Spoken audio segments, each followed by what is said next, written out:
大家好，我是猫盾，今天来给大家说说在钢蓝前期你必须要有的共机概念。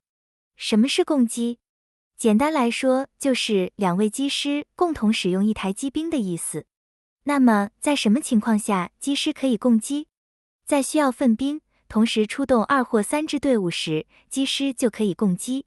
虽然在多支队伍上场时，机师不可以重复，但机兵却不在此限制内。你可以在第一场战斗结束后，就把他们的机兵换下来，让第2支队伍来使用，以此类推。不过，前提是机师的职业和驾驶的机兵种类要一样，才能如此操作。这就是今天要教给大家的重点。在钢蓝这款游戏中，机兵的培养成本是大于机师的，所以在前期，你也很难直接养10几台机兵出战，所以共机就是最好的解决方式。虽然在钢蓝中，强化过的机兵是可以回收的，但回收后返还的资源却只有一半，所以在前期培养太多紫色机兵也是很浪费资源和拖台前的，这也是为何我们要提倡共机的另一个原因。在钢蓝中，所有东西都是分秒必争的，只要提早规划好机师和机兵的培养路线，就能帮助你省下很多的时间和资源成本，少走很多冤枉路。接下来，我们就直接进入今天主题。先来说主角团的成员。第一位是我们的主角凯登。凯登虽然是一位格斗家，但他其实是个双修角色，格斗和突击属性都很高，可以一手拿枪，一手拿格斗武器去作战。在游戏初期，凯登可以在队里同时充当格斗家和突击手来用，是一个很好用的过渡角色。但由于钢蓝的第一个限定卡池就是格斗家和突击手，所以身为 A 级格斗家的凯登也很快就会被 S 级机师给取代。虽然3位主角都能透过通关主线，最终都成为 S 级机师，不过那也已经是70级以后的事了。格斗家和突击手都是钢蓝里非常重要的前排输出，所以也必定是我们优先抽取的对象。当你拥有2位 S 级突击手和1位 S 级格斗家时，凯登就可以正式成为后备队员了。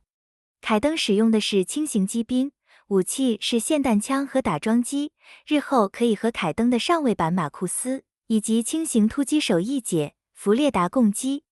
他们使用的都是轻型机兵和霰弹枪，这么一来，3支队伍的成员就都各有1位了。第2位同样也是主角团里的机械师格兰特，他也是一名双修角色。机械师除了本职的工程属性会比较高外，一般都还会擅长使用突击或射击武器。不过武器类型并不是重点，因为机械师的主要工作还是用来补血和修复已损坏的部位。机械师顶多只能在一旁用协力攻击来支援队友输出，又或者是趁一些不需要补血的空档时，偶尔用来输出一下而已，所以机械师使用的武器并不影响共机。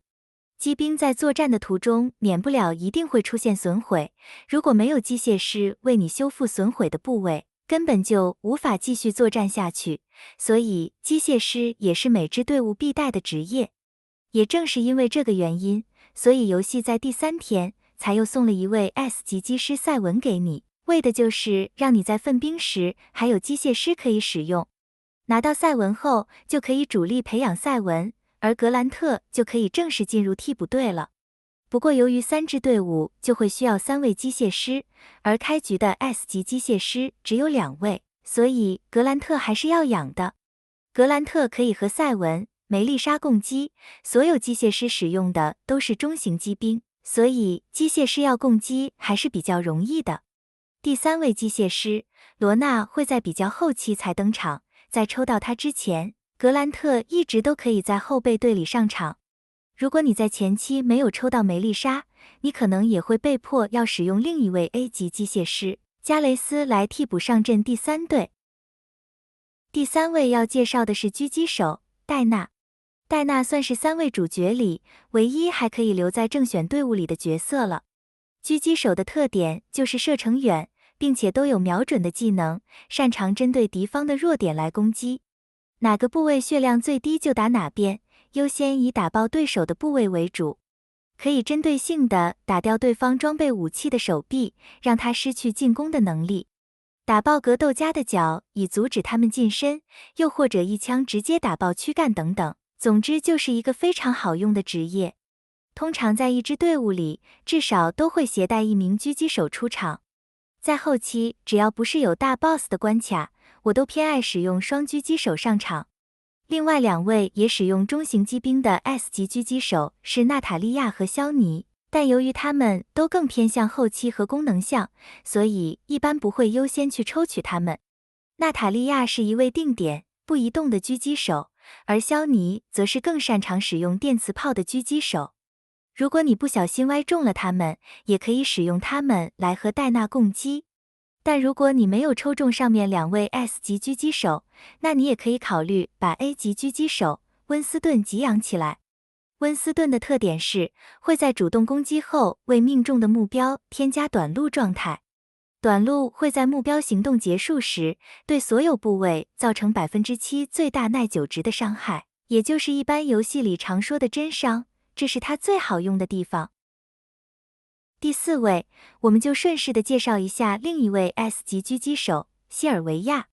希尔维亚是一位驾驶轻型机兵的狙击手，使用的武器是轻型步枪。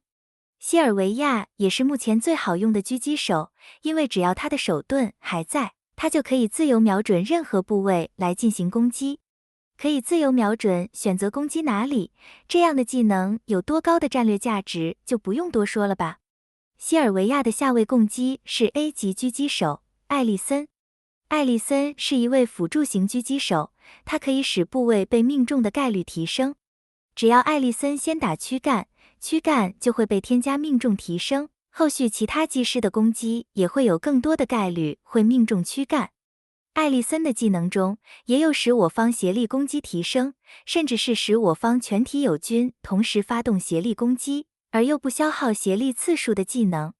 基本上就是我指哪里你就打哪里的概念，非常有统帅之风。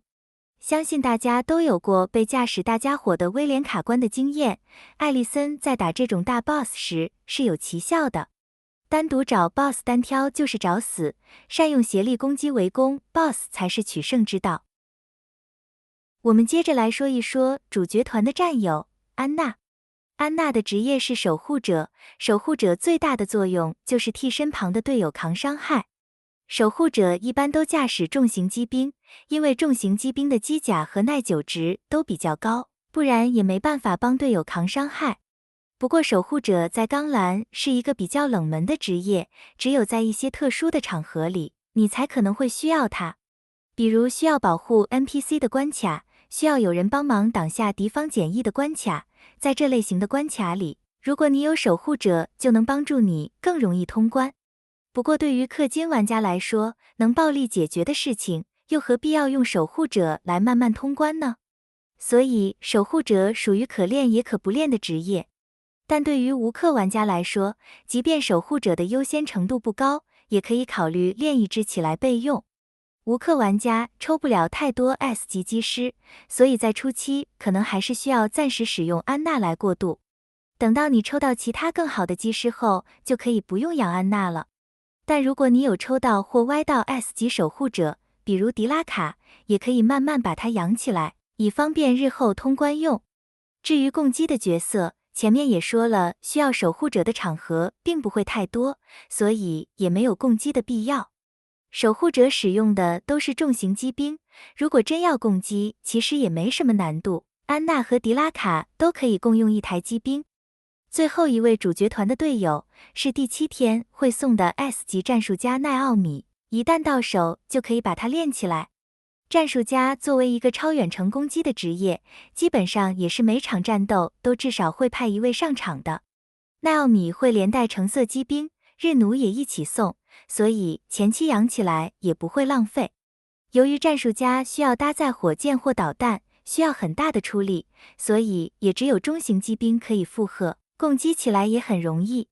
奈奥米可以和 A 级机师西塞罗共击，西塞罗的特点是使用火箭攻击时，会对命中的目标添加短路。是的，就和温斯顿是同样的效果，短路会在目标行动后，对所有部位造成7%耐久值的真伤。但差别在西塞罗使用的是火箭，可以一次过对很多人造成大范围伤害，所以也会更好用。奈奥米的机兵只需要升级以供前期用途即可，不需要解放品质。后期的 S 级战术家艾琳会完全取代奈奥米的位置。可以超远程攻击的战术家虽然是必上的，但每场战斗也只需要1位就足够了。有了艾琳后，就可以直接培养艾琳的专用机兵马尔萨斯，之后在分兵时，再让奈奥米和艾琳共击就好。当然，马尔萨斯是需要专门去抽才会有的。如果你想省一点，让艾琳来开奈奥米的日弩，当然也不是不可以的。最后，为什么要介绍这么多 A 级机师？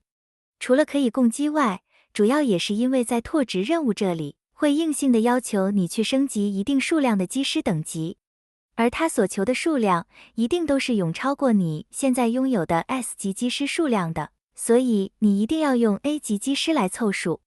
升级所需要的资源虽然不会太缺，但与其胡乱的去升级一些没用的机师，那还不如去升一些还有点用处的，日后还可以用来共击。